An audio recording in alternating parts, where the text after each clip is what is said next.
Corona काल में भारत ने पूरी दुनिया की मदद की। प्रधानमंत्री मोदी की वजह से दुनिया के कई देशों को वैक्सीन मिली और आज भारत की उस मदद को पूरी दुनिया सलाम कर रही है। संयुक्त राष्ट्र के मंच से डोमिनिका के विदेश मंत्री ने भारत को धन्यवाद दिया, तो मॉरिशस ने पूरी दुनिया को एकजुट करने के भारत के प्रयासों की सराहना की है।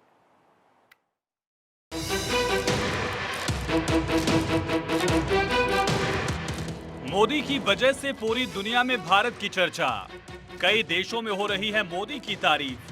कोरोना काल में भारत ने सोची दुनिया की भलाई, संयुक्त राष्ट्र के मंच पर भारत की प्रशंसा।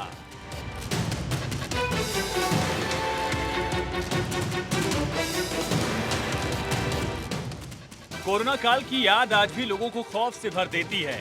उस संकट काल में भी पीएम मोदी की नेतृत्व में भारत ने धैर्य नहीं खोया और देश के साथ पूरी दुनिया के लोगों की मदद की। यही वजह है कि आज पूरी दुनिया में भारत के बारे में बात हो रही है, चर्चा हो रही है।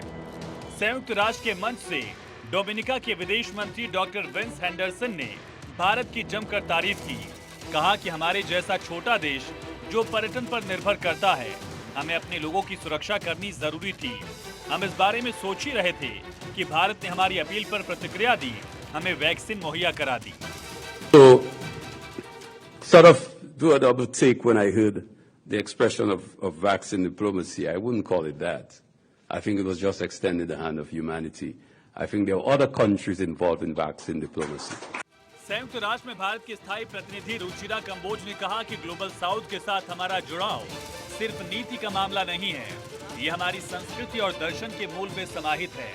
रुचिरा कंबोज ने कहा, आप में से कई लोगों को याद होगा कि पूरी कोविड महामारी के दौरान भारत ने लगभग 100 देशों को भारत में निर्मित टीके उपलब्ध कराकर और 150 देशों को दवाओं की आपूर्ति करके मदद का हाथ बढ़ाया था, जिससे हमें the pharmacy of the world उपनाम मिला।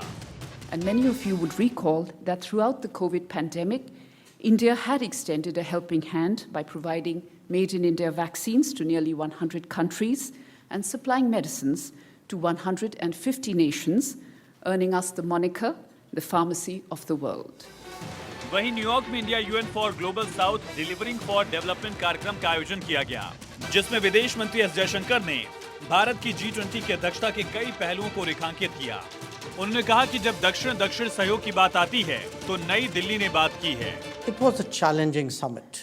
It was actually a challenging presidency. And it was challenging because we were confronting a very sharp east-west polarization. दरअसल जब पूरी दुनिया कोरोना से जंग लड़ रही थी, तब भारत ने आगे आकर अपने देश को तो संभाला ही, साथ ही पूरी दुनिया की मदद के लिए तैयार दिखा। वहीं G20 की मेजबानी करके भारत ने अपनी मजबूत ग्लोबल छवि को पूरी दुनिया के सामने पेश किया है, जिस बारे में भी पूरी दुनिया में बात हो रही है।